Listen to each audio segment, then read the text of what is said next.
aula, se vai terminar, né? Hoje eu não sei. Atributos morais de Deus. Nós vimos a natureza de Deus. Estivemos aqui compartilhando nas nossas aulas passadas sobre a natureza de Deus, como Deus é, e Ele é o único ser que ele tem atributos que nenhum outro ser tem. E agora nós vamos falar sobre os atributos morais de Deus, porque Deus sendo uma pessoa, amém? Ele tem atributos morais. E nós vamos falar sobre essas características. Então são as características de Deus que refletem a essência e o caráter divino. Você quer conhecer uma pessoa, vai conhecer o seu caráter. A pessoa não é conhecida pela sua aparência. Como diz aí o velho ditado, o bom velho ditado, dizendo que as aparências enganam. Nós estamos no segundo tópico aqui, atributos morais de Deus. Então você quer conhecer uma pessoa, você conhece ela, você vai conhecer ela pelo seu caráter. E costumo dizer que você quer conhecer uma pessoa, ande com ela. Se você andar com ela, você vai conhecê-la segundo o seu caráter, sua postura, suas atitudes. Então, antes de defender qualquer causa, eu acho que a gente tem que conhecer a pessoa. Quer conhecer a pastora Neuza? Ande com a pastora Neuza. Só assim vocês vão me conhecer.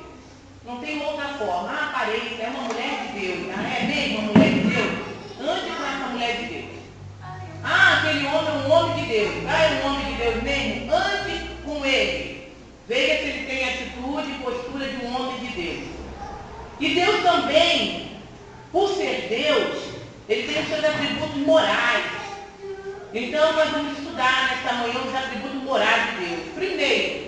Primeiro atributo, Deus é bom. E ponto. Ele é bom. Em Deus não há maldade. Deus ele não é mau. Ele é bom. Não, ele é um ser absolutamente bom. Nós não. Jesus disse que nós somos maus. Porque a nossa bondade, ela é, entre aspas, né, uma bondade falsa. Aí eu costumo dizer que nós somos interesseiros. Até quando a gente busca Deus é com interesse. Uns com medo de ir para o inferno. Não é verdade? É por interesse. A gente ama Deus? Ama. Mas o nosso amor ele é doentio. Não é aquele amor verdadeiro de Deus. O próprio Jesus falou para Pedro isso. Pedro, tu me amas? E por 3 vezes Pedro falou, eu te amo, eu te amo, eu te amo. No final Pedro caiu em si, chorou. No original diz que Pedro falou, Senhor, tu sabe que eu só te gosto, né? Eu só te gosto. E Jesus falou, Pedro, tudo bem. Eu sei que vai ser assim mesmo, todo mundo só vai gostar de mim. A gente fica, Senhor, eu te amo, eu te amo, eu te amo. Mas com os lábios que a gente diz que ama, daqui a pouco a gente murmura, a gente descrê, a gente erra, fala coisa que não deve. Porque o nosso amor ele é meio doentio, ele está meio distorcido até pelo pecado. Mas Deus não, Deus ele é amor. E em Deus não há maldade. Então uma pimenta aí para te jogar. Bom, se Deus é amor, por que existe tanta maldade no mundo? O que você acha? Se Deus é amor, por que existe tanta maldade no mundo? Eu acho que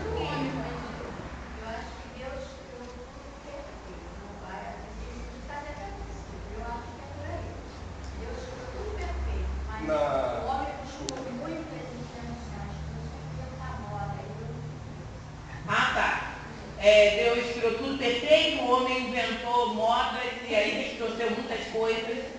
Desde que o pecado entrou no mundo, acho que o negócio descambou por aí. Desde que o pecado entrou no mundo, a coisa descambou. Gostei. É verdade. Também é verdade. Fala, Marcos. Deus criou lá no jardim o bem e o mal, criou o bem e o mal. Basta para o homem querer seguir porque ele quer. É o livre-arbítrio, né? Bom, a gente vai mais profundo, né? Há um agente do mal no mundo, né? Na verdade, nós sabemos que o mal existe por causa de Satanás. Satanás, estando no mundo, ele é o agente do mal. Mas isso que o Marco falou é uma das verdades da fé. Desde o momento que o homem escolheu conhecer o bem e o mal está sempre na frente dele. Então, querendo ou não, o mal, ele reina na nossa vida. Aquela palavra que Paulo falou lá em Romanos, quando ele diz assim, o mal que eu não quero fazer, eu faço. Ele está dizendo que há uma guerra entre o mal e o bem dentro de nós. E mesmo ele não querendo, muitas vezes o corpo dele leva ele a fazer coisas ruins ou deseja coisas ruins. Mas tem um agente do mal, já é aí Satanás. Deus não tem nada a ver com isso. Deus, ele não é ruim. Deus não é mau. Ah, mas aí veio as grandes ondas, aí veio as grandes isso, as grandes aquilo. Aí eu também já falo como a Rosalie falou. Houve está se mexendo numa estrutura, não é verdade? Da terra, que não deveria. Porque existe mais coisas ocultas aí com essa ciência aí do que nós podemos imaginar. Tem coisas aí muito sérias sendo mexidas que nós não sabemos. Não passa para o povão, né? Está muito aí, escondido aí. Então, alguma coisa está realmente sendo feita e está se mudando uma estrutura da terra. Então, você vê que tudo isso é consequência, mas de uma mente distorcida que o homem hoje tem pela maldade. Porque, Rosalie, a tendência de Adão era o desenvolvimento perfeito. Ia se desenvolver mesmo a terra, acredito, porque o homem era 100% inteligente, mas não ia ser afetada a terra pelo mal. O homem ia saber agir na terra. Fala, Pedro. Não, eu ia colocar o seguinte, a maldade ela advém com Satanás, pode vir da queda daquele anjo que Deus fez como o que estava acima dos outros anjos. E ali a gente vê, claro, pelo menos em tudo que eu já li e já ouvi, que o foco principal de Satanás foi pensar em si. Ele pensava nele com glória, sempre nele. Nele. A Bíblia nos coloca sempre que a gente deve amar ao próximo, amar a Deus sobre todas as coisas, amar o próximo como a si mesmo. Quer dizer, a Bíblia nos coloca tanto quanto os outros. Quando tanto nós, quanto Satanás, aconteceu com Satanás e os demônios que o acompanharam, quando a pessoa ou qualquer ser se volta muito mais para si do que para o coletivo, eu acho que é aí que começa a haver o império da maldade. A síndrome do diabo, né? A síndrome do diabo. É para si, é tudo para ele. É a minha vontade, sou eu aparecendo. Eu faço ele, eu sou, gera tudo em torno dele. O egocentrismo é do diabo. Todo egocentrismo é do diabo. Mas é isso também. Então você vê que, na verdade, assim como Deus, não há maldade em Deus, também não há bondade no diabo. O diabo é um ser mau por inteiro. O mal alimenta ele, o mal dá prazer nele. Não há coisa boa no diabo. Então voltamos naquele símbolo que hoje tem sobre o bem e o mal, o equilíbrio. Deus não é tão bom, ele fez o diabo. Deus não fez o diabo, Deus fez Lúcifer, que é a mãe de luz. Lúcifer se tornou do diabo. Ah, por que Deus permitiu? Porque Deus nunca teve robôs ao seu comando, nem os anjos do céu. Então houve realmente um livre-arbítrio para eles, como houve para nós. Então Lúcifer se gerou no diabo. O diabo quer dizer inimigo. Gerou nele por essa conduta. Ele quis ser maior do que Deus. E nele há maldade. O ser dele todo é mau, porque ele perdeu a essência de Deus. Uma vez que você perde a essência de Deus dentro de você, você se torna maligno. E tira pelo que você está vendo nesse mundo. Pessoas totalmente malignas, que não têm essência de Deus, que acabou a essência de Deus, não sei. Então uma pessoa que consegue matar uma pessoa friamente, está sendo usada pelo diabo. Sim, mas totalmente. Está incorporado 24 horas. Que nem aquele rapaz. Infelizmente, ele era possesso, ele tem uma doença mental. A psicologia pode falar o que ele é. Aquele maníaco do parque, acordava de manhã, e uma voz dizia para ele assim: você precisa matar, você precisa matar, você precisa matar. E você vê Satanás 24 horas já na mente doentia dele, e ele tinha que sair, ele tinha que fazer aquela atrocidade. Por final, ele estava virando canibal mesmo, ele estava comendo as vítimas. Ele disse que o desejo dele já era comer as vítimas, comer o cadáver. Então você vai vendo como a possessão foi tomando conta e os demônios foram entrando naquele homem totalmente maligno, totalmente do mal. Então, quando a pessoa ela vai no lugar de Satanás, cada vez mais ele vai entrando, o bem já não existe mais para ela. O prazer de fazer mal para ela, pode falar mais. É só uma dúvida que surgiu. Assim como Deus colocou no jardim do Éden, a árvore do conhecimento, vamos dizer assim, o bem e o mal, e o homem escolheu o mal, será que também lá no céu, antes do Éden, né, em relação aos anjos agora, Deus também deu consciência aos anjos de bem e mal, e Satanás escolheu o mal? Bom, O que você acha? o que eu acho, não, vou para a escritura, né? O É. Senhor diz lá em Isaías que Ele, o Senhor, fez todas as coisas. Ele fez o bem e Ele fez o mal. Ele, o Senhor, fez todas as coisas. A gente tem vários pontos para discutir. A rebelião, quando você fala de céu, você tem que falar de mundo espiritual. Eu tenho uma visão que a rebelião começou numa terra. Entendeu? Então é um ponto. Agora, Satanás, na verdade, não sei quanto tempo no Kairos de Deus, que é tempo de Deus, Lúcifer gerou no coração dele ser igual a Deus. Porque a gente não tem essa noção de tempo. A gente está falando de uma coisa que não fosse hoje, foi hoje, amanhã aconteceu. Agora, tem um monte santo de Deus que Satanás sempre quis habitar. Ele disse sobre um monte santo de Deus, ele colocaria o trono dele. Onde esse monte santo de Deus? Então tem algumas questionamentos nas escrituras que a gente para perguntar. Agora, todo o anjo, os seres celestiais, tiveram esse momento, uma escolha assim. A partir desse momento, quem caiu, caiu. Não se arrepende.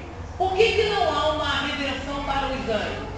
Porque se Deus fez uma redenção para o homem que caiu, por que Deus não fez uma redenção para os seres espirituais? Porque ele não se arrepende.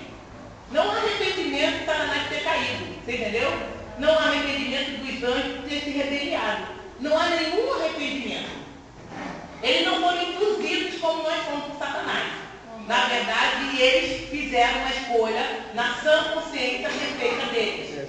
E os anjos que caíram e nunca mais vão retornar. Eles caíram e querem continuar caídos. Não há um arrependimento. Satanás não se arrepende em ser Satanás.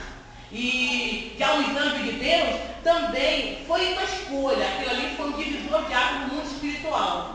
Aqueles que resolveram ficar sem a presença de Deus ficaram para sempre. Aqueles que quiseram ficar com Deus ficaram para sempre. Nunca mais vai ter essa rebelião. Isso é bem claro na escritura. Acabou, foi ponto ali. Pastora, sim. Mas tem uma dúvida também, que tipo assim, eu falo em pecado, logo é carne. O homem é carne e falhou. Mas o espírito dos anjos não era carne. Não era carne. E eles não pecaram, se rebeliaram. Mas ele não é pecado? Errou o alvo. Errou o alvo, vamos dizer. O pecado, o que é? Nós somos feitos para adorar a Deus. Desde o momento que você faz qualquer coisa que não traz essa adoração a Deus, você errou o alvo, que é a palavra que a gente diz, errou o alvo, pecou.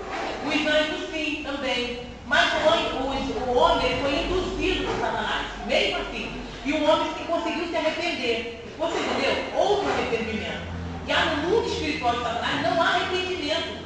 Satanás não se converte. Ele não quer voltar a ter uma aliança com Deus. Ele não tem isso. Você entendeu? Eles foram feitos, criados à imagem e semelhança de Deus também. Não foram, né?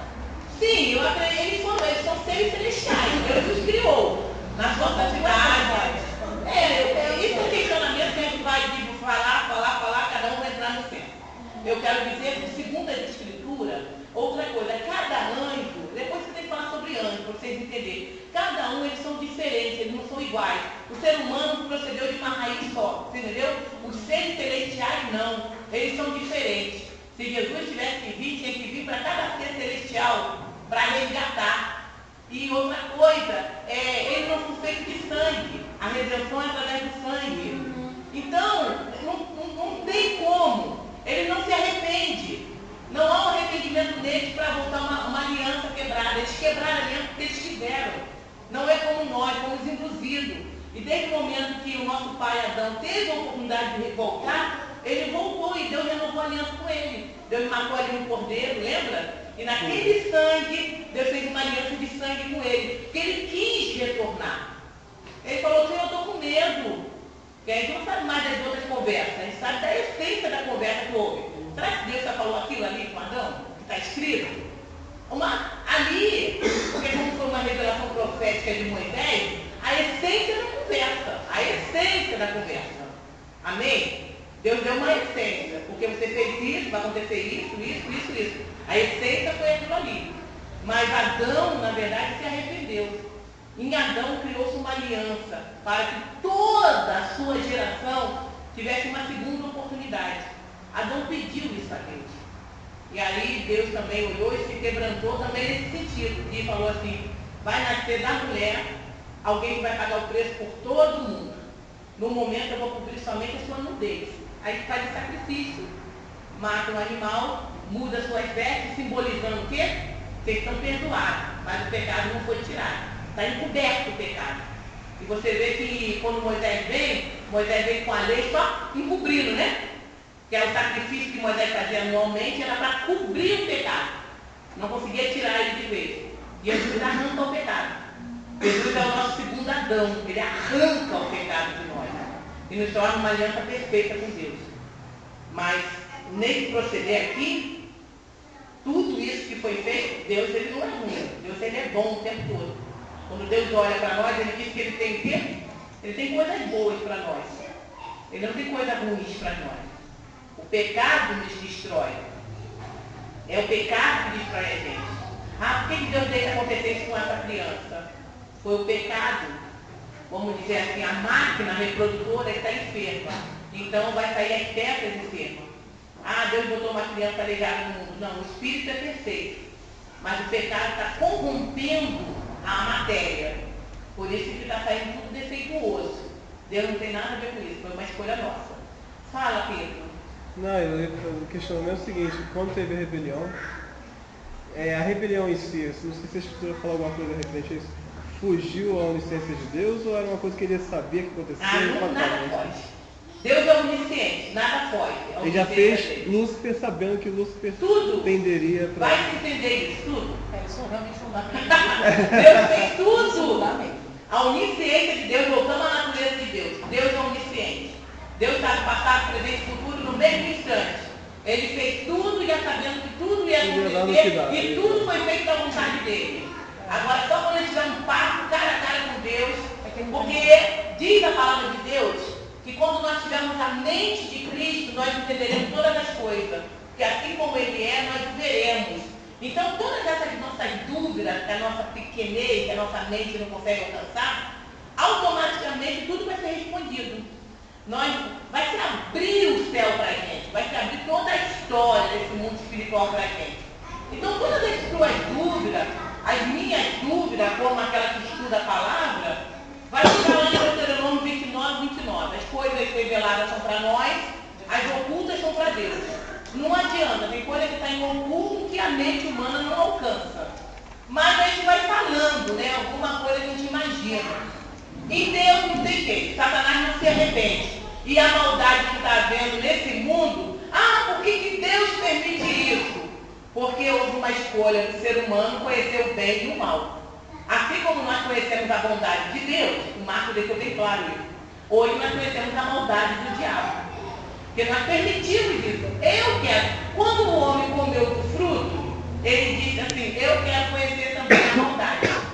Está conhecendo? Até porque também, né, se tivesse só um caminho, só esse caminho, iam falar que Deus também é ditador, só pode... Exatamente, ele nunca foi, ele não está na natureza de Deus de ser ditador. Deus ele dá o livre-arbítrio, até para a igreja. A igreja, na verdade, ela tem a vontade diretiva de Deus, que é a vontade certa, e uma vontade permissiva. Permissiva, sim, Deus te permite fazer, mas ele não está naquele negócio. Mas Deus nunca pegou alguém e falou, eu quero isso para vocês, se vocês saírem daqui eu vou quebrar a cabeça, vou quebrar a pé. Esse não é o nosso Deus não quebra nada.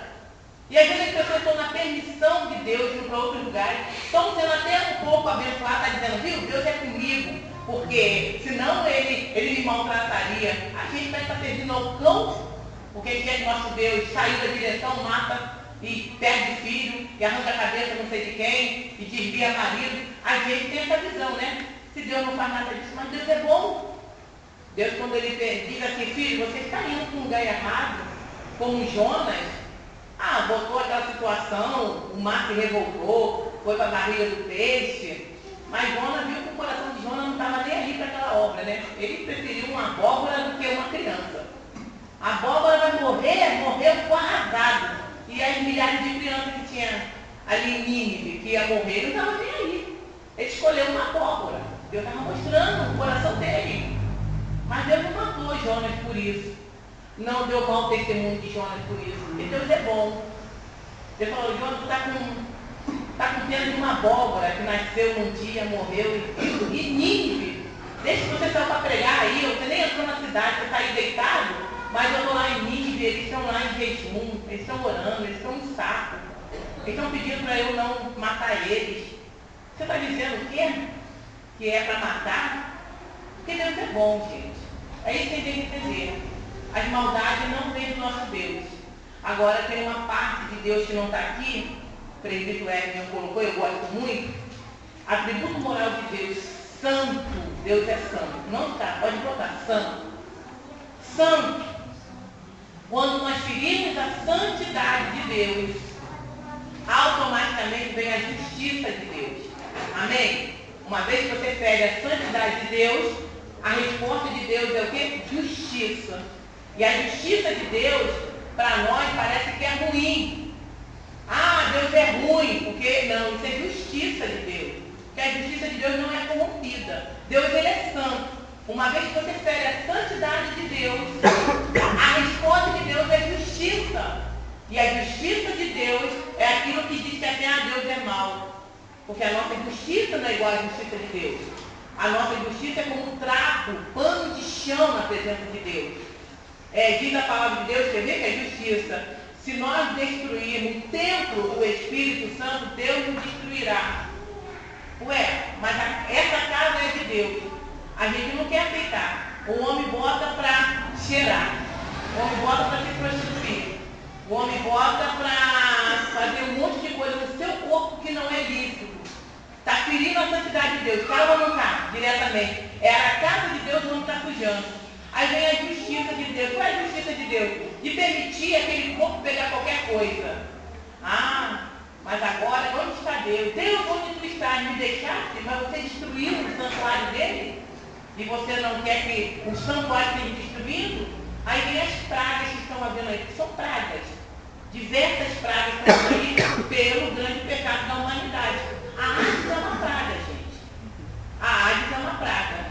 Foi, na verdade, esse pecado terrível que a gente está aí, da sexualidade, porque ela é pega por sexualidade.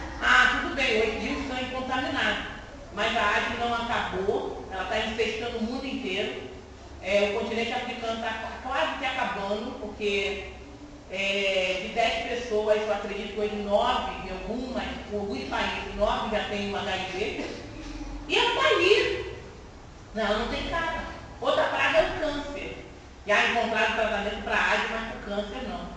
Alguns tipos de cura, o câncer está matando. Então, você vê, são pragas dos últimos dias. Porque o fedor do pecado do ser humano está chegando a Deus. Desde o momento que você fere a santidade de Deus, vem a justiça sobre a terra. Então, tudo isso aí está acontecendo. Sim. Não, a proporção tem hoje. Até assim, em relação à AIDS, a AIDS continua para estar silenciosa. Muita gente está contaminada no estado, mas o câncer, tu vê que assim, propaganda. Assim morreu de câncer, ele morreu de câncer, ele morreu de câncer. E não tem classe social, não tem tratamento, todos morrem, todos tem muitos casos. Parece que superou a AIDS, né? Parece o câncer. Não, o câncer é o mais mata. É o que mais mata. O câncer é o que mais mata. A AIDS hoje você tem um coquetel, você tem uma doença. Você convive com ela. Você convive. O câncer, a AIDS, eu pratiquei listamento sexo, aquela coisa toda ilícita, aí você tem uma origem, né? Mas o câncer, você está aqui, de repente você descobre que você está com câncer. Não, ninguém sabe ainda a origem do câncer. Ele tem várias ideias, várias. Eles falam que é multifatorial. Exatamente. São vários fatores. Vários fatores dessa vida louca que nós temos, dessa alimentação louca que nós temos, de tudo louco que hoje nós temos. Dessa vida que nós temos. Mas aí não adianta, tá aí, é praga. É praga, tá infectando, tanto que é ser humano, né? Cadê os bichos de câncer? Né? É para o ser humano. A AIDS é para o ser humano. Então você vê que são coisas que Deus está exigindo de nós santidade. Agora o câncer está indo para crente, não crente, santo, não santo, que é praga geral. Então não tem jeito. Ah, o nosso Deus é ruim? Não. Porque olha, a própria palavra de Deus disse que Deus ele não permite que a geração do maligno ela prospere. Você já imaginou se esses homens maus prosperassem? Aumentasse a geração deles, já tinha acabado com a terra. Então está havendo, tem que haver esse equilíbrio mesmo, entendeu? O mal já atingiu tanto a gente, que tem que haver esse equilíbrio aí para o mal não se alastrar. Porque a gente está nos últimos tempos também. A coisa vai pegar fogo. Eu costumo dizer que quem é crente vai ser crente mesmo. Que a coisa vai pegar fogo, porque a gente está em Babilônia.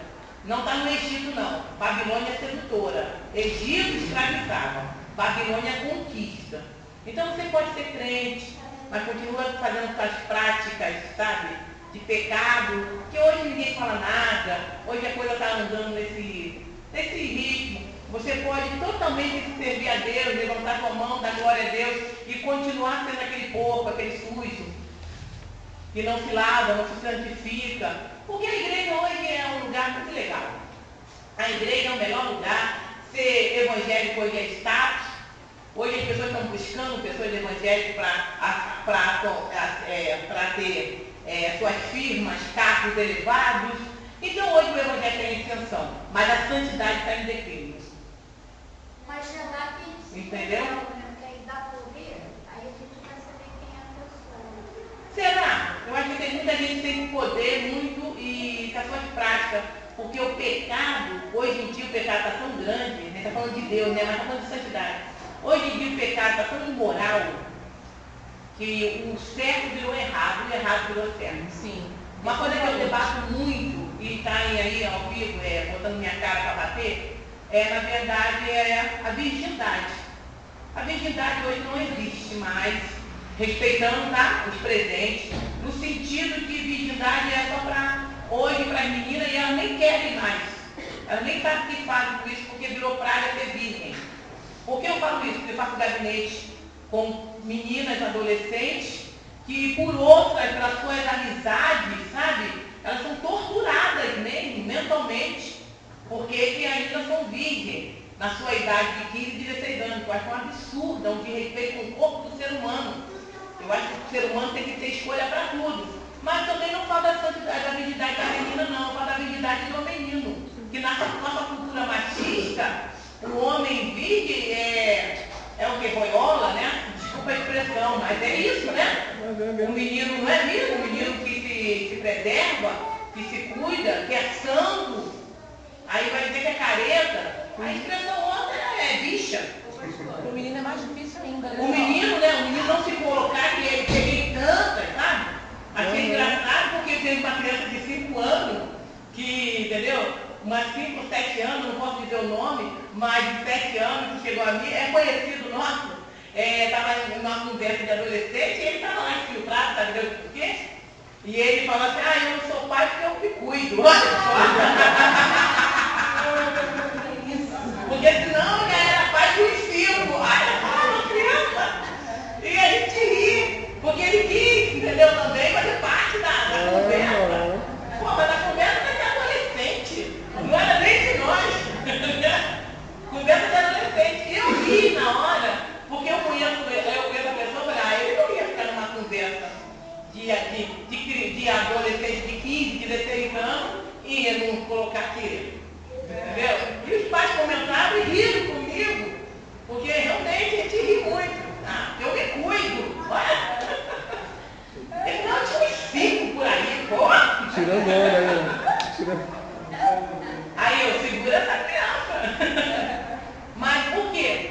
Porque aquilo que é certo, na verdade, passou a ser errado. Numa concepção do que? De quadrado, de não é mais assim, a liberdade que nós temos que ter sexual. A liberdade está trazendo os nossos jovens, na verdade, perder a sua liberdade como seres humanos.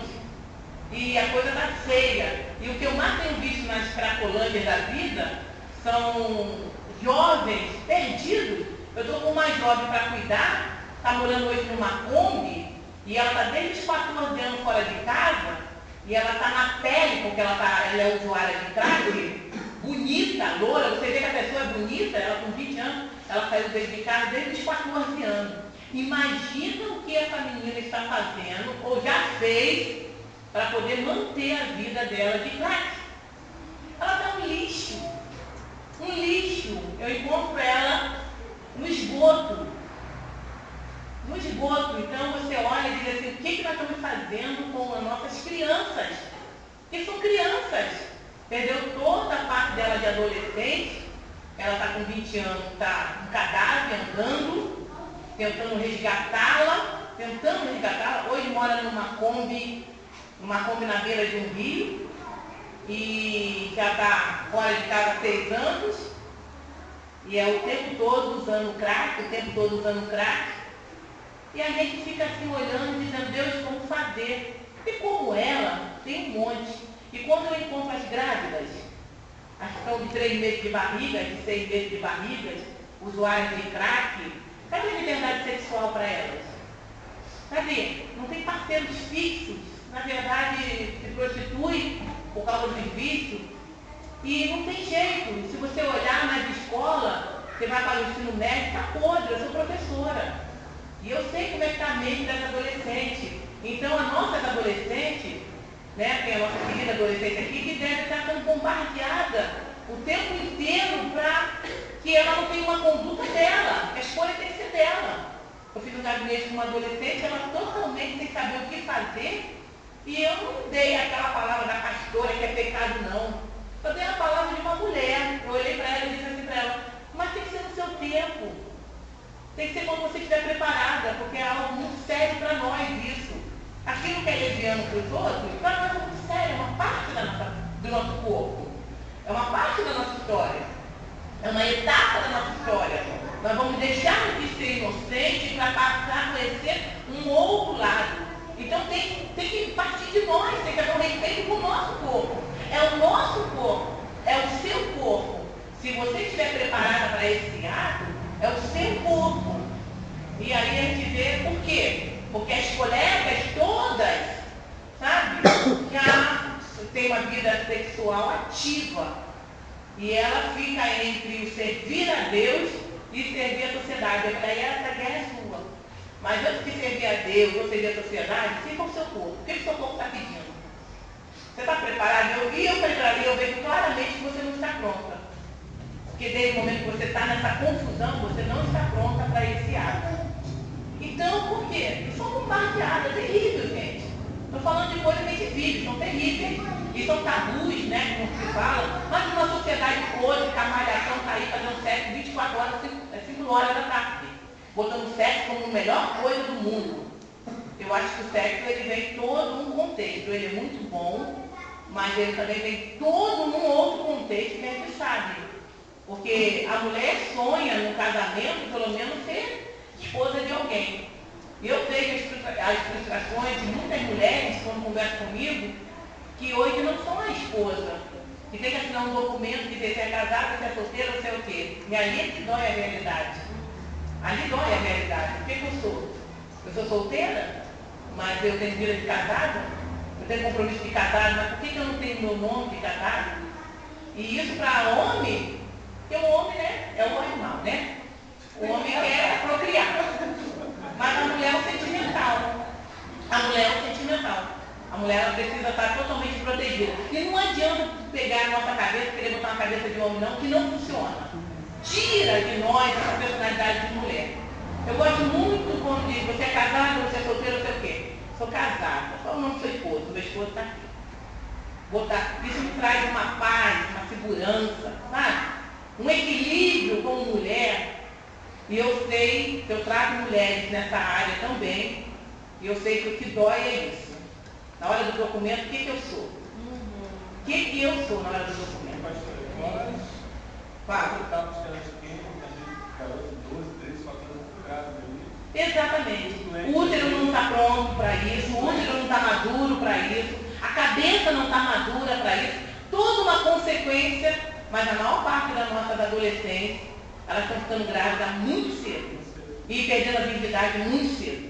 E hoje, até se você for para um médico e chegar para um médico com seu 18 anos, 20 anos, e falar, hoje você é virgem, o médico diz que você é maluco. Por que você ainda está com isso? Ainda pergunta isso. Ué, é minha parte, é meu direito? E se for para o menino então, né?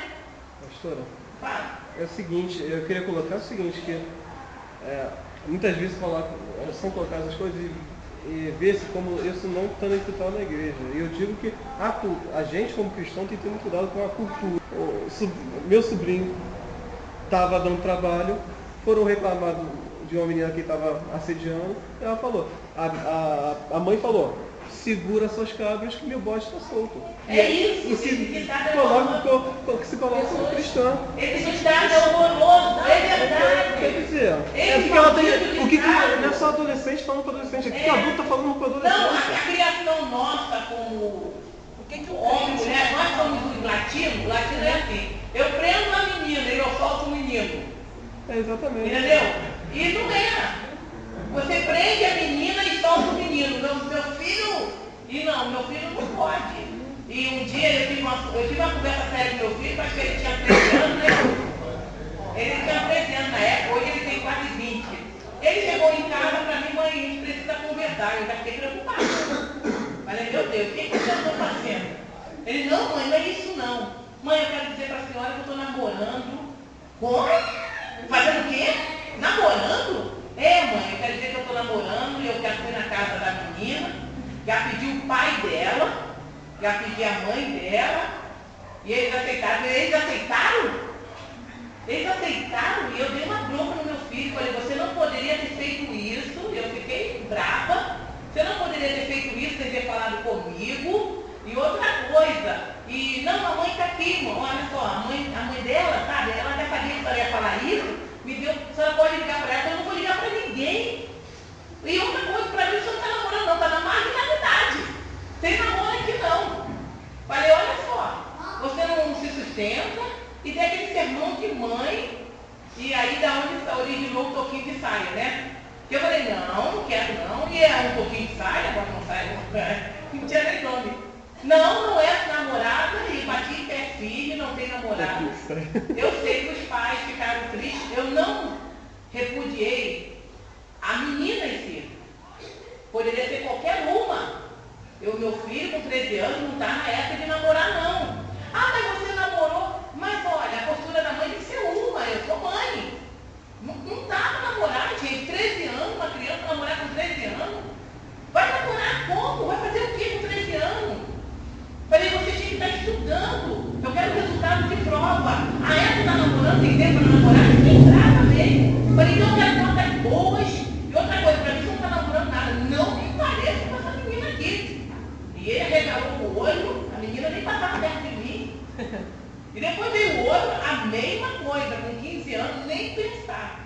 Quando tem seus 17 anos, 18 anos, não é, porque minha mãe morre de ciúme de mim. Morro mesmo. Meu filho, minha cria, morro de ciúme dele, morro de ciúme da Karina, morro de ciúme do Alex, morro de ciúme do Cadu, são meus. É o zelo. Mas não é isso. Deu seus 17, 18 anos, mais de 17 já para 18. Falei, eu tenho que liberar, é um rapaz, né? Eu comecei a namorar depois com 17 anos. Esses namoros de adolescente são sérios, gente. Namoro de adolescente, o meu foi de adolescente, está aqui até hoje. Porque é um momento que vem a paixão depois vira amor. Eu namorei com 17. Então, essa idade é séria, não é para se brincar. Eles se apaixonam, gente. Entendeu? Namoro de adolescente passa, não passa não. É a hora que eles estão escolhendo o par da vida deles, o casal. Isso marca, isso vira amor, isso fica enraizado, isso dá doença séria, porque a gente tem que respeitar o ser humano, não dá para brincar com filho e com filha nesse sentido não. E aí depois me apareceu ele falando, a Karina que fala, né? Porque ele não fala nada, ele já estava morrendo de medo que eu expulsei mais 5. E aí só traumatizado já. A Karina que falou, ele falou para a Karina, eu estou namorando, mas a minha mãe falou que vai jogar todas pela janela. Então, poxa Karina, como é que vai ser? A Karina, não é possível. Mãe, o Alex está namorando, às vezes tu joga a menina pela janela. Porque, sim. Quando chega em 16 anos, o pai está namorando, fica até feliz. É verdade. Ela tem que saber.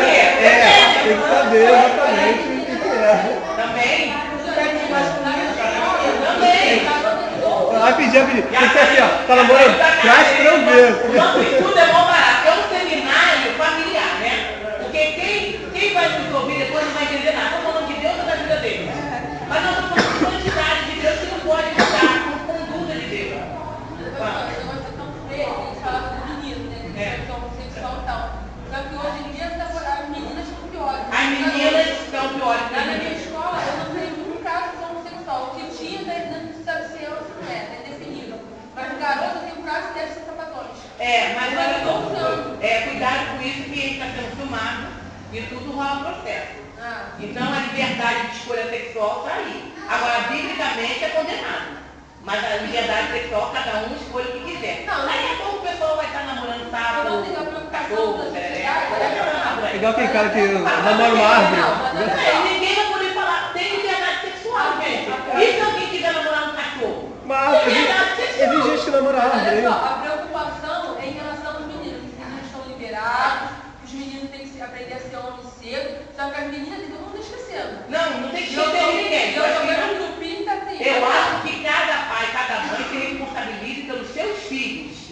Não jogue na sociedade, não joga na igreja, não joga na escola uma responsabilidade que é tua, de criação. A minha criação é essa, é bíblica. Então, eu cobro do meu filho essa postura, respeitando a filha do outro, respeitando, você entendeu, a santidade, respeitando tudo isso. Eu ensino, a escolha é dele. Nunca vai deixar de ser meu filho.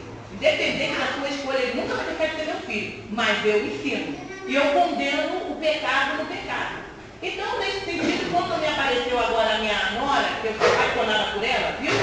Você está na hora certa, no tempo certo, que chegou ela, aí ela chegou toda cheia de medo, mas se eu olhar a postura dela, eu falei, essa vai ser a minha nora.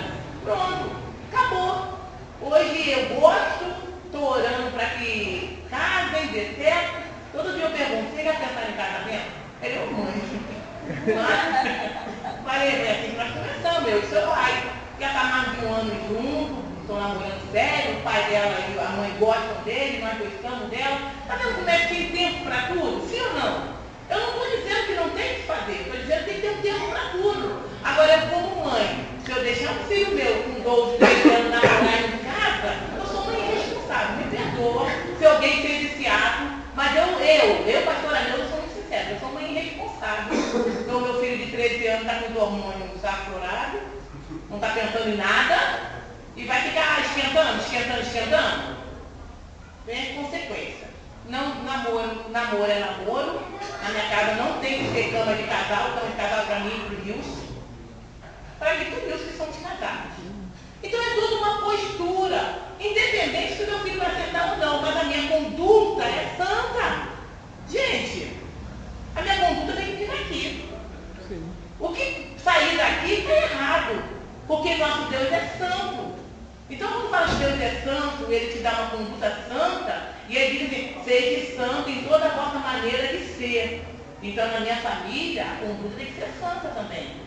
Independente da escolha. Mas ele sabe que eu e o Nilson batemos feio nessa questão. A santidade não exigimos só para a menina, não. Santidade exigimos para o menino também. E ele teve que fazer um tratamento, o Alex, lógico, né? Ele como homem foi pedir o pai de conselho, o pai que leva no médico. O médico já pergunta, quantas parceiras você tem? Ou já teve? E ele arregalou o olho para o pai e disse assim, como é que eu vou dizer aqui? Vale a verdade. Sem experiência nenhuma. Se é feio para o médico, é um orgulho para mim. É isso que eu quero dele, postura. Vai ter. Depois que, quantas vezes? Vai lá.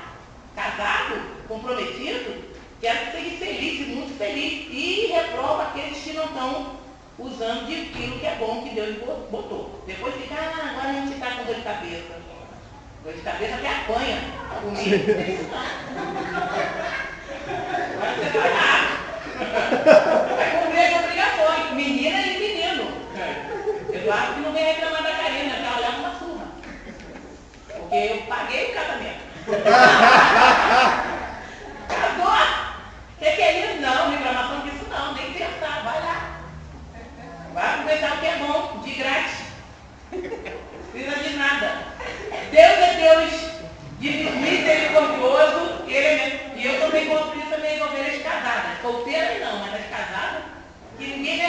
isso aqui.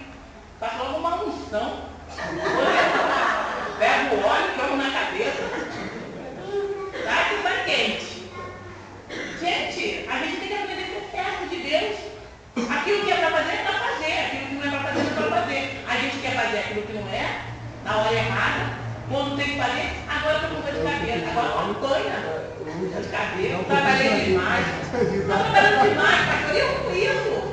Vai resolver lá, alegrar tua mulher. Vai trabalhar, vai ter as férias. Vira. Vem que essa conversa por cima de mim, não. Não, porque agora eu estou de idade. Agora não. Agora deixa a santidade do lado. Se quiser ter santo, fica solteiro. Você era por cima de mim? Hein, pastora? Pega o óleo. Pastora, pega o óleo, unge e dá um pouquinho de óleo para levar para ungir em casa. Para ungir em casa. E o resultado é no culto à noite. Eu vou pela cara dela, eu vou ver. Quando veio, agora foi gabinete e eu arrebento. Vocês têm que viver em gabinete, tem isso não. Bota a Bíblia do lado. Não, porque a palavra de Deus, esquece a palavra de Deus. Vamos lá, nos entretando. Como é que está funcionando a coisa?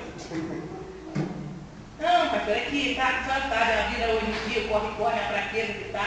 Mas, meu filho, conversa fiada para mim. Sou nordestino. Fala sério, 25 anos de casado. Tem nada que me estranhe. Está errado, está errado. Agora eu solteiro, pastor, eu subi atrás de parede, toma banho de lá. Para de ver romance. Para de ver filme quente. Dá teu jeito, mas você não, pastor, não pode. Não, pastor, mas não tem um jeitinho. Não, meu filho, não tem jeitinho não. Tá? Toma banho gelado, senta aí em cima do gelo, faz jejum, oração. Mas casado? O que é isso? Não, pastor, é que nós somos santos. Faz até cara feia. E a santidade é essa? Então, a gente quer ser o que a gente não é. Hipócrita. É o que eu não sou, hipócrita. Vamos fazer aquilo que Deus manda fazer? É só isso. Aquilo que é pecado é pecado. Aquilo que não é pecado, não invente. A gente quer que nosso Deus seja um Deus assim, para arrancar a cabeça é Deus. Não é verdade? Para ter um amor nupcial, boa noite de amor, não é Deus, é o diabo. Gente, tem hora que dá vontade de ser mais do diabo do que Deus, não é não? Porque tudo que é bom é do diabo. Tudo que é ruim é de Deus. Então, invertendo, nosso Deus é bom. Nosso Deus é Deus de equilíbrio. Nosso Deus está ensinando para a gente santidade. Aquilo que é para nós casados, é para nós casados. A gente vai aproveitar no máximo. Para a gente dizer assim, poxa, a vida de casado é muito bom. Gente, eu confesso, a vida de casado é 1000 vezes melhor que a vida de solteiro. Não posso falar isso para os solteiros, porque coitado, eu quero, mas casamento é muito bom. Casamento é muito bom. Pastora, você está falando isso, estou falando isso no altar. Eu tenho mais tempo casada do que solteira. Eu vivi solteira há 21 anos. E casada já estou em 25 anos, então eu posso dizer isso. Eu não cago disso não, estou dizendo que é verdade para mim. A vida de casar. E o meu pai era excelente. Minha mãe era excelente. Mas é uma outra estado da vida. É muito bom, gente. A vida de casado não tem família. Estou falando família, esse momento de família. Não tem coisa melhor. Mas não está acontecendo comigo. Tem alguma coisa errada. Porque casamento é muito bom. É muito bom em todas as idades. Companheirismo, esse momento mesmo que nós estamos aqui falando, criação de filhos, nós já temos como um apoio. Poxa, criar filho pequeno foi muito bom, dá trabalho. Filho adolescente foi muito bom, ele ser solteiro foi muito bom. Quando nós partimos para a fase agora que eu estou solteira. Eles estão com casados. Assim vamos dizer assim, o meu filho está namorando sério, daqui a pouco vai casar. Minha filha já está com filho. Eu estou solteira. Praticamente não tem aquela responsabilidade de estar fazendo comidinha, vendo aquelas coisas. Mas agora eu estou na fase da avó. Gente, toda fase do casamento é muito bom. Toda fase do casamento. Então tem que saber viver em família. Então, Deus instituiu a família e o casamento. Ele sabia que era a coisa melhor que tinha. Por que está errado? Porque o homem está fugindo preceitos de Deus. Queimando fases, fazendo coisa que não deve, uma falsa santidade, a hora que tem que agradar não agrada. Falei, porque eu e meu marido tem que ter um momento de carne. Se botar um louvor, começa a falar em mistério, tudo nada. Ou eu ligo ou eu desligo. Esse negócio de botar louvor para eu ficar, não dá, gente. Eu vou ficar assim, aleluia, pra te adorar, não dá, pra te adorar. Tem que rolar alguma coisa. O Roberto Carlos, se propõe, aí é mesmo. Canta o Roberto, meu ouvido, faz. Gente, que doideira. Aí o homem se priva de ser, a mulher também. Aí tem que ensinar para os outros aquilo que não aprendeu. Porque para mim, crente tem que ser referencial. Eu só posso dar para os outros aquilo que eu tenho. Sim ou não, Alexandre? Sim. Eu não tenho, eu vou dar para os outros. Isso é hipocrisia, gente. Se ele for mais com a imaginação mais além, né? Ele enfeita o sonho dele, né? Aí a mulher fica como? Ai, ele me ama, eu sabia que eu ia fazer falta para ele. O cara não liga? O cara não vai lá? Não, eu estou orando porque Deus falou que eu ia passar essa prova. Sério? Deus falou comigo que ia acontecer isso. Mas se Deus falou, cara, burro, por que ele está correndo atrás do prejuízo, depois uma florzinha com um chocolatezinho, um jantar? Deus falou com ele, vai lá, a mulher também metendo o pé. Aí ele fala, eu estou em oração. O que está em oração? Será que Deus tem que descer na terra para não aparecer homem, gente? Está difícil. Mas são pessoas habitoladas, sinceramente, que tem pastores também nessa postura, que não sabem tratar suas ovelhas. São pessoas que estão sofrendo, gente. Família destruída. Agora olha para a gente, você não é pastora. Por quê? Porque dá a terra que é de terra, dá a Deus que é de Deus? Para separar. Jesus fez isso. Deus, ele é santo. Mas não está exigindo essa santidade louca, absurda. Tudo por uma santidade. Eu não quero desagradar a Deus. Mas não está desagradando, destruindo a sua casa? Destruindo a sua família? Não agradando a sua esposa? Jesus é o noivo mais lindo que tem. Se entregou por nós, morreu por nós, dá tudo para a gente. Que homem foi esse? E que mulheres são essas? Não, vou viver 24 horas na igreja, o meu marido que tem que entender que eu sou mulher de Deus. O que é isso, gente? Meu marido entende que eu sou mulher de Deus. Mas não é assim, não. Não é verdade? Olha a carinha dele. Está pernoitado. Mas não está triste. Não é verdade, meu filho? Então.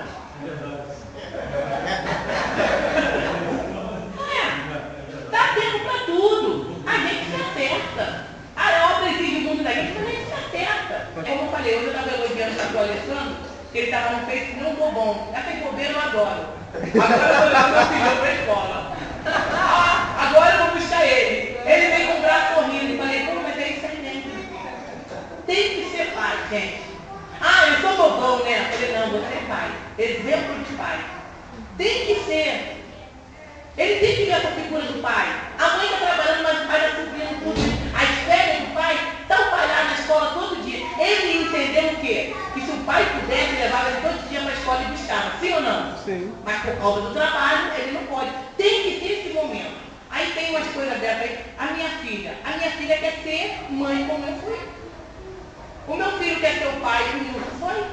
A minha filha quer ser a crente que eu sou. E eu sou missionária, e eu sempre fui, eu sempre servi a Deus, o Nilson também sempre serviu a Deus. Mas não é isso. Alguma coisa deu errado ali. Porque Deus é Deus de bênção. Se meus filhos estão como são, porque eles tiveram pais fiéis ao Senhor. A minha filha é totalmente empenhada. E o meu genro, bolado o tempo todo comigo, dizendo, eu quero aprender. Você está entendendo isso? São santidades que não são santidade. Falta de santidade. Eu estou terminando. Falta 5 minutos. Deus é Deus de misericordioso. Amém? Nosso Deus é misericordioso. Misericórdia é aquilo que nós deveríamos receber de mal pelos nossos feitos, e Deus não faz. Deus não faz o mal com o mal. A gente fala, eu fiz isso, agora Deus vai me arrebentar. Não é assim, gente. Deus é Deus de misericórdia. Aquilo que eu deveria receber pelo erro cometido, às vezes eu não recebo, quase sempre, por misericórdia de Deus. Ele é misericordioso. Deus é verdade. Em Deus não há mentira. Deus não é Deus de engano, Deus não é Deus de confusão. Isso é atributo morais e Ele é fiel. Como Deus é fiel? Ainda que o homem seja infiel, como diz a palavra, mas como diz a minha vida, todas as vezes que o homem foi infiel comigo, estou falando nos seus traços, nos seus feitos, nas suas falas, Deus permaneceu fiel. Deus sempre pagou aquilo que o homem falou que ia me dar e não me deu. Então vale a pena fazer a obra de Deus, independente se alguém vai se falhar ou não vai falhar contigo. Deus, Ele é fiel. E às vezes, Marcos, a gente bota na culpa de Deus a infidelidade do homem. A gente bota na culpa de Deus, e Deus, Ele é fiel. É verdade. Pastor falhou? Gente, Deus é fiel, olha para cima. Igreja falhou? Deus é fiel, olha para cima. Ah, mas porque a gente leva tanta pancada, Deus, Ele é fiel. Converse com Deus, deixa Ele te tratar. E Deus, Ele é justo. Deus ama o pecador, mas Ele detesta o pecado. Então não adianta. A justiça de Deus vem conforme a sua santidade. Feriu a santidade de Deus, vem justiça. Vem justiça para tudo. E Deus, Ele é sábio. Ele reparte conosco a sua sabedoria. A sabedoria de Deus não é igual a do homem, né? O homem precisa estudar. A sabedoria lá em Provérbios capítulo 3 diz que ela é aluna de Deus. Até a sabedoria para ser sábio foi aprender com Deus primeiro. Isso é lindo, né? Então Deus, Ele é sábio. Qualquer coisa que Deus venha falar conosco pode ser a maior loucura. A loucura de Deus é mais sábia do que qualquer sabedoria. Tem hora que fala, Deus é para isso mesmo, Deus? Ó, Deus, isso parece uma loucura, hein? E Deus fala, vai por mim. E às vezes algumas atitudes que parecem ser loucas, numa direção de Deus, a gente vê como é sábia, porque o final é feliz, o desfecho é feliz. A conclusão diz o que diferencia o verdadeiro cristianismo das demais religiões é o fato de nós crermos num Deus que não pode ser totalmente conhecido em um dia ou em 1000 anos. Deus, Ele é uma fonte inesgotável, por isso o profeta Oséias nos adverte: conheçamos e prossigamos em conhecer o Senhor. Não desista, a cada dia Deus vai se revelar de uma forma maravilhosa àqueles que o buscam. Isso aqui foi uma palavra. O máximo que conhecemos de Deus é nada em relação ao que Ele é. Tomás de Aquino escreve essa citação. O presbítero R. bota: Deus abençoe sua vida e dos seus familiares. É Ele que está mandando essa apostila para a gente. Então aqui você tem uma pincelada do seu Deus, de como é o seu Deus. Lógico que toda aula tem que ter essa parte do professor, que é a minha parte, e a minha parte é essa também, né? Rasgando o verbo. Que não aguento, né, gente? É muita coisa que eu vejo por aí. Eu gostaria muito de ter um povo sarado. Um povo que não tivesse medo de servir a Deus, com a sua personalidade, sabendo que é pecado, não tem como brincar. Queremos jovens santos, queremos jovens puros, queremos casais santos, casais puros, cada um na sua parte. Nós não podemos casar ter vida de solteiros. Nós não podemos solteiros ter vida de casados. Casou, eu vou fazer tratamento dos casais. Casou, acabou, casinha de papai e mamãe, naquele negóciozinho assim, eu tenho que pedir bem para papai e mamãe, perguntar o que tem que ser na minha vida, tem que cortar. Então, a primeira briga era camalinha e tudo, né? Mamãe, estou voltando. Ih, voltando para onde? A gente tem que aprender, gente. Porque ela tem que ter vida de casado. Também não me medo. Não me medo de nada. Não dou uma opinião, não sei o que eles pensam.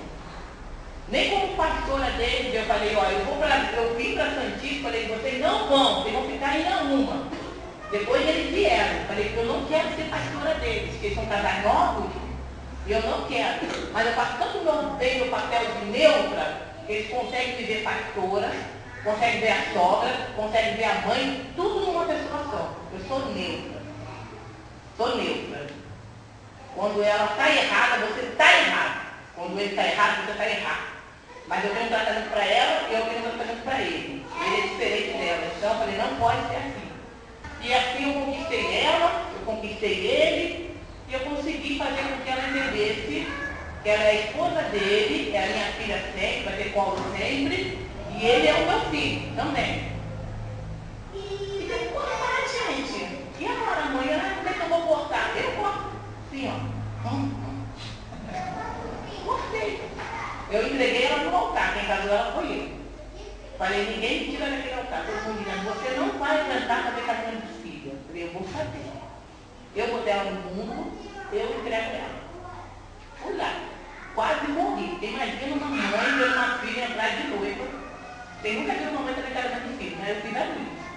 Isso aí pode escrever no livro dos recorde, né? A mãe fez casamento da sua filha, foi eu. Falei, eu vou estar no altar. Ninguém me disse, não, pastora, a senhora só faz oração. Falei, olha só, eu vou fazer. Eu entro, depois ele vai todo mundo entrar, eu entro com o pai, vou voltar, o pai dele fica lá, eu recebo a minha filha. Eu botei ela no mundo, eu recebo, eu vou entregar ela para a nova vida dela. Mas eu falei para ela, depois que eu te entregar, você não é mais minha, hein? Você foi lá. E eu levei, falei, você não é mais minha. É isso que você quer? Se você chegar de novo na minha presença, está entregando uma mãe, eu estou te entregando como pastora, como mãe, você não é mais minha. Você é dele. Acabou. Eu sei o que eu estava falando. E quando ela entrou, eu tinha que entregar porque mais eu me amava, minha filha. Entregar para um homem desconhecido, né, gente? Imagina o coração de mãe, pastora, como é que fica nessa hora. Fiz todo o cerimonial. Está entregue. Acabou. Está entregue. No outro dia, ela sentiu a palavra. Mas hoje fala para mim, e aí, minha filha, volta para casa. Ela, mãe, não consigo viver na sua casa mais. É a sua casa. Eu falei, isso que eu vi. Está vendo? Mãe, bota o coração do lado. Deixa filho voar. Filho precisa voar.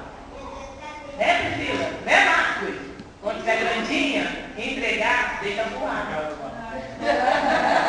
Não estou preparada ainda, mas está pronto. Esse ensinamento é bom dar. Vamos ficar de pé? Para esse ensinamento eu faço. Mas quem está surpresa?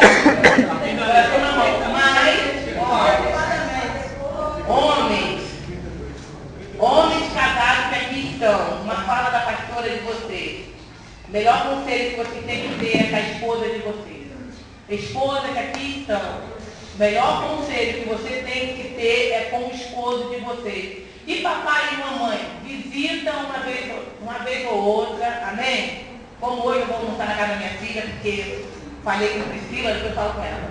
Mas esse ensinamento que nós vamos dar, e tem muito tratamento de Deus ainda. Fala para o seu irmão. A gente não vai aprender só sobre Deus, não. Só sobre Deus, não. A gente vai aprender sobre a gente.